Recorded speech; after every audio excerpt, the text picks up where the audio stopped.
Hey guys, nakakatuwa oh. Look at this oh. Binigyan ako ni Ate Rita dyan ng spinach.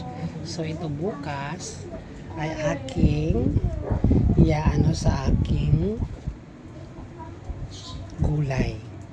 Ayan oh, meron pa itong meron pang tawag nito. Ugat, pwede kong itanim. Sa malunggay? Spinach nga eh. Spinach, ayan, dami, nakakatuwa. So, ayan guys, so. Rich in iron yan. Diba?